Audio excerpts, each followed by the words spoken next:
வாழ்கிறேன்.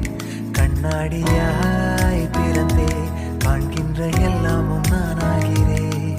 இரு காலின் இடையிலே உரசும் பூனையாய் வாழ்க்கை போதும் அடடா. எதிர்காணும் யாவுமே தீண்ட தூண்டும் அழகா.